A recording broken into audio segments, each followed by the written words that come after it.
अब आपको अपना शरीर मुझे देना होगा। प्रिया, कुछ गड़बड़ है। मुझे लगता है कि मैं घंटे दर घंटे बड़ा हो रहा हूँ। सोना ये मुझसे सब कुछ छीन रहा है। ये सामान्य नहीं है, हमें मदद लेनी चाहिए।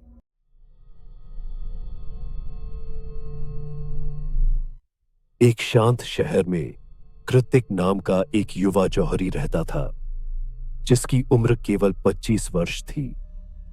कृतिक के पास सब कुछ था, जवानी, एक सुंदर पत्नी और एक अच्छी तरह से स्थापित गहने का व्यवसाय।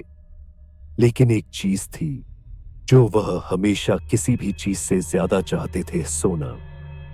उन्होंने इस क्षेत्र का सबसे धनी व्यक्ति बनने का सपना देखा था, जो अपने लक्ष्य को प्राप्त करने के लिए किसी भी हद तक जाने को तैयार थे।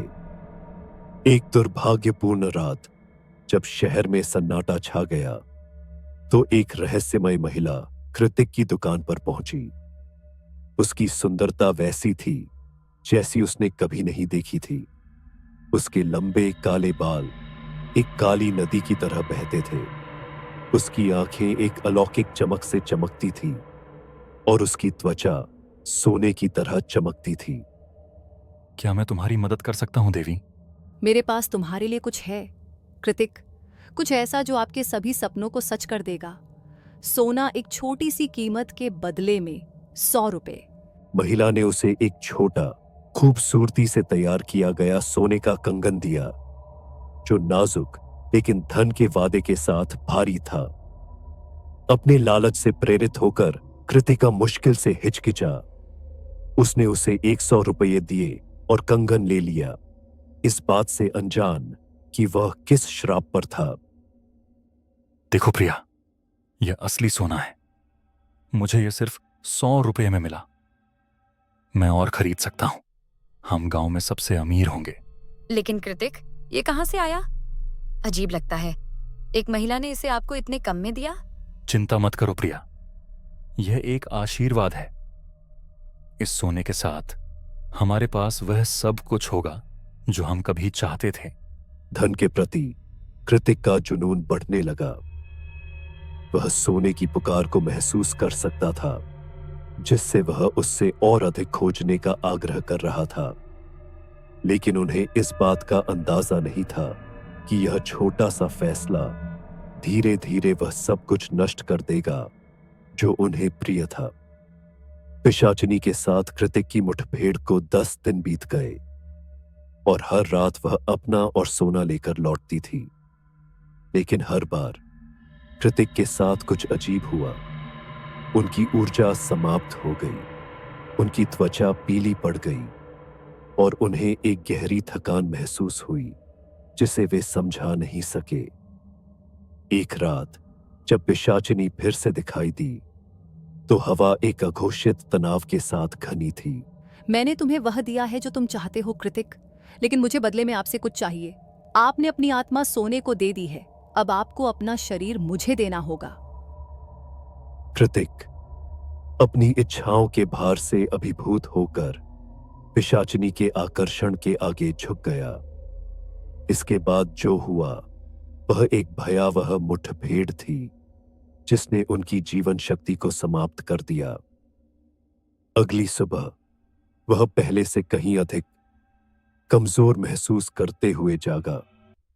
उसके शरीर में दर्द हो रहा था, जैसे कि वह रातों रात बूढ़े हो गए हों।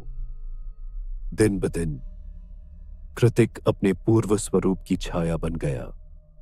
उन्होंने धन के बदले में अपनी आत्मा पिशाचिनी को बेच दी थी, लेकिन कीमत उनकी कल्पना से कहीं अधिक थी। उनकी त्वचा सिकुड़ गई, उनके हाथ कांप गए और जैसे जैसे उनकी उम्र बढ़ती गई, उनका एक समय का युवा रूप फीका पड़ गया। प्रिया, कुछ गड़बड़ है। मुझे लगता है कि मैं घंटे दर घंटे बड़ा हो रहा हूं। सोना यह मुझसे सब कुछ छीन रहा है। कृतिक, तुमने क्या किया है? यह सामान्य नहीं है, हमें मदद लेनी चाहिए। लेकिन तब तक बहुत देर हो चुकी थी। पिशाचिनी ने उन पर शरीर और आत्मा का दावा किया था। उसने उसे सोना दिया था, लेकिन वह उपहार नहीं था, यह एक अभिशाप था और अब कृतिक धीरे धीरे सूख जाएगा, हमेशा के लिए उस राक्षस से बंधा होगा जिसने एक बार उसे धन का वादा किया था। क्यों पिशाचिनी, तुम मेरे साथ ऐसा क्यों कर रहे हो? मैंने तुम्हें सब कुछ दे दिया। तुम्हें सोचना चाहिए था कृतिक। आप सत्ता चाहते थे और अब आपके पास यह है। लेकिन याद रखें, हर उपहार की एक कीमत होती है। आप अपने लालच की कीमत अपने जीवन से चुकाएंगे। लेकिन तब तक बहुत देर हो चुकी थी। पिशाचिनी ने उन पर शरीर और आत्मा का दावा किया था। उसने उसे सोना दिया था, लेकिन वह उपहार नहीं था, यह एक अभिशाप था।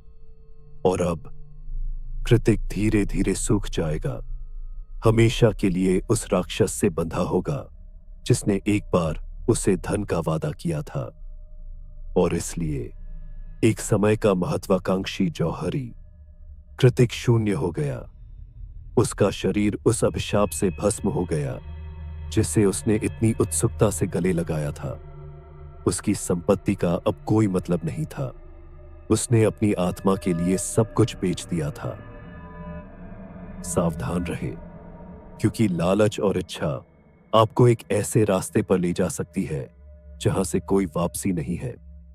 सोना चमक सकता है, लेकिन इसकी कीमत आपकी कल्पना से कहीं अधिक हो सकती है। कृतिक की कहानी एक चेतावनी है। अपनी इच्छाओं को अपने ऊपर हावी न होने दें, क्योंकि धन की कीमत आपकी आत्मा से अधिक हो सकती है।